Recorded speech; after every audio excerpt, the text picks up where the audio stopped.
Hello everyone, welcome back to my channel. I'm just trying a little new lighting, just to see how this works. Please do let me know in the comments if you guys like this lighting better than the other videos. We're gonna probably have like a proper setup in a few weeks, but let's see. Let's get to the 1,000 subscribers first. Then we'll have like a proper setup and we'll get everything sorted and work on this. I am so passionate about these cases, guys, because all of these crime cases, these real life crimes that happen, it tells us the levels that humanity can really go to, the extents that our anger can take us to, and how we really need to watch for signs. We really need to get out of situations which make us vulnerable to these type of incidents. And I feel like it's a life skill that should be taught even in schools, how to like pick up these signs early in a situation and how to move forward and getting a safe escape out of these situations. These are things that were not normally taught, and then it's too late by the time that you figure out how to deal with it. So exactly like this, guys. So today's situation involves a family, a 5-year-old kid, unfortunately. And it is very sad story, actually. So it starts with a TikTok star by the name of Ali Bauchin. He was known as Jin Kid on TikTok.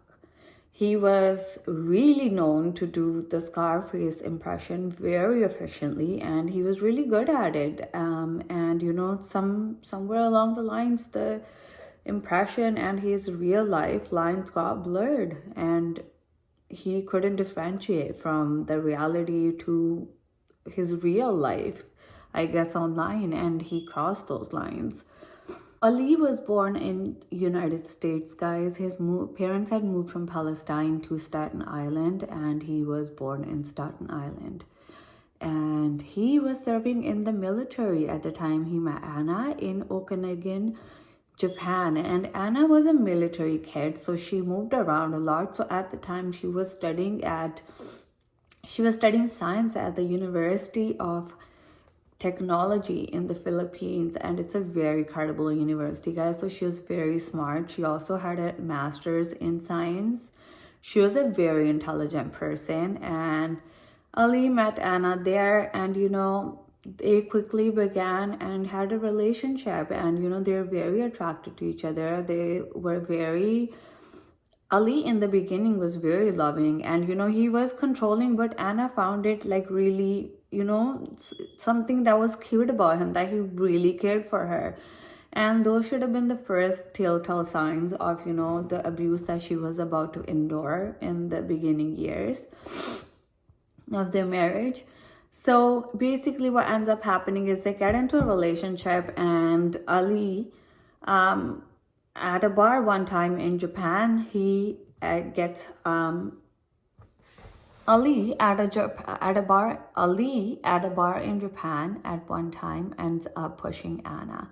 He ends up into a bar brawl, and he ends up getting into a fight. And he also, at the time that he got into a fight, was carrying a gun on him, a weapon on him. And the military found out about this, and he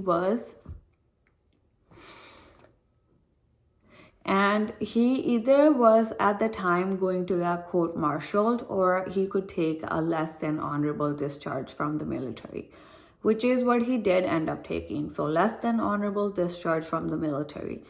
Then comes back to the States.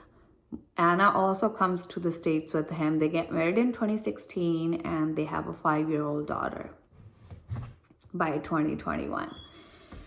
So there, Ali is very jealous, very aggressive. He's very violent. And as the years go on, his TikTok is starting to blow up, and he's getting more and more full of himself. He's treating Anna like an object that he owns. And, and none of Anna's friends really liked him. They thought he was very full of himself, because he would introduce himself as, "Hi, I'm Ali, the Jin Kid. I do Scarface impressions on TikTok."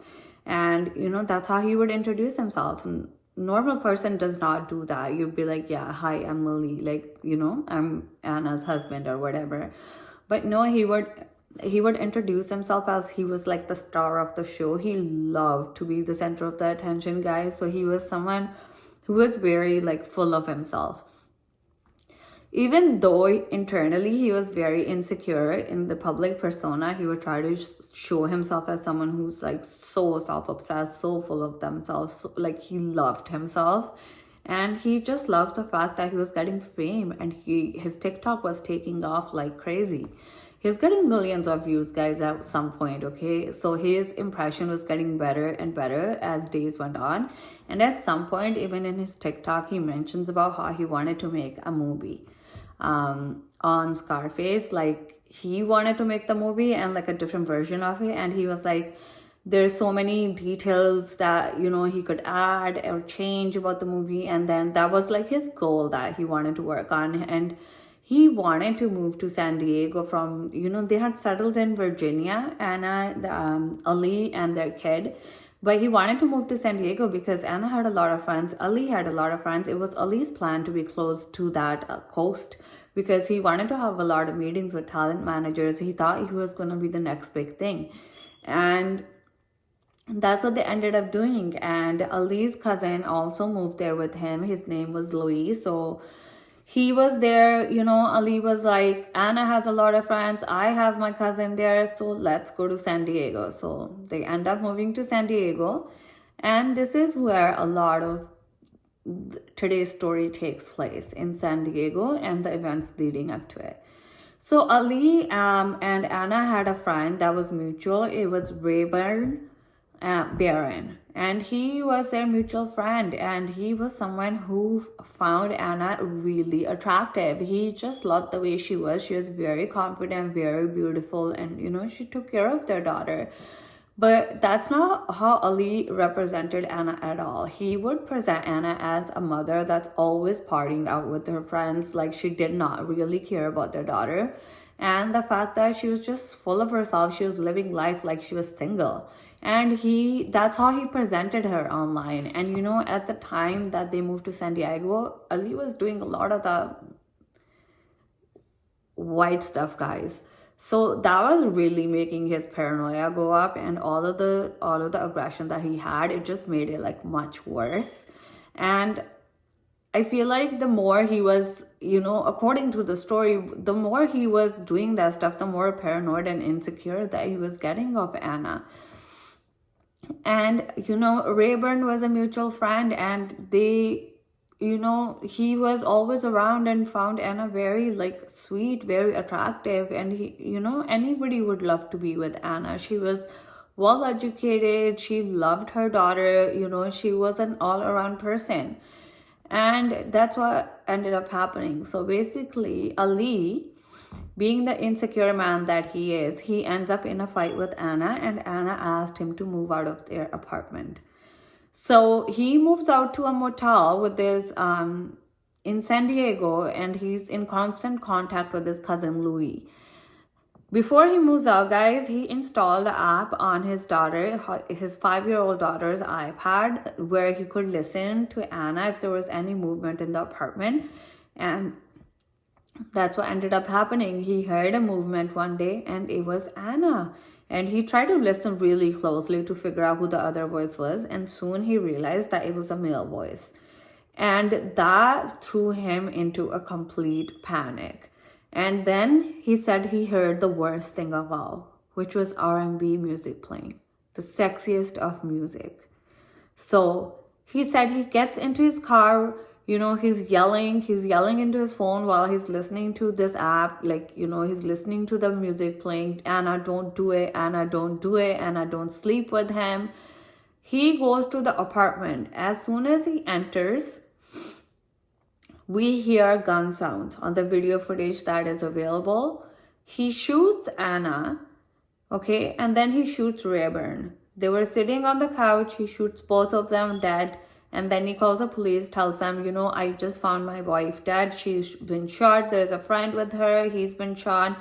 And the police is like, so are they breathing? Like, can you stay there? He's like, no, I can't stay here. I don't know if they're breathing or not, but you need to get here quickly. So he leaves the apartment and he goes to the school to pick up his 5-year-old daughter earlier than her school end time. He picks her up, he puts her in the car, and he's like, I did something very bad to mommy. She's like, why? He's like, mommy is no longer with us. And then he calls his mom, and their 5-year-old daughter's in the back of the car, and he's confessing everything to his mom. Like, this is what I did, mom. Like, while he's in the car with his 5-year-old daughter. And I'm sure, like, as a 5-year-old daughter, she must be really like, like, what's happening. She probably doesn't know the extent of the seriousness of this situation. So she's just there, that poor kid. And then it ends up in a chase on the highway with the police, and they were able to stop him pretty calmly. They got him to stop off the highway, and they got the daughter out safely, and he was arrested. And Ali did an interview actually before his trial even began. And in the interview that he did, guys, normally, like, you won't see interviews like this before a trials actually happen. But he was so full of himself, and he was so like he knew that he was going to get that jury to find him not guilty of these crimes, because his reasoning was right. His wife was doing something with another man in the house he and her lived together in, and their daughter. And the furniture that he put together, that's how he describes it, that how dare she do this? How dare she leave me and my kid like this? How dare she break up our household? And it was his rage, like, you could really see in the interview, and you could see how, like, full of himself he was. Like, he did not think that he cheated on Anna. He was abusive to Anna on multiple occasions, okay, guys? And still this man thought that she should be with him. She should be obliged to be with him, and she should not have even thought about being with another man. She should not even have had that idea that she could be with another man. And that's really actually the sad part about it, because he took her life. I mean, if you love someone, you don't do that. Clearly, he did not. He just wanted her as an object. That's how he treated her, something that he owned. And that was not the case. And poor Anna lost her life. And now their child is with Ali's parents. And this is the part that really gets me, guys, like, why the child was given to Ali's parents and not Anna's parents. Because I'm like, if they raised a son like this, like, I have questions how they're going to end up raising his daughter.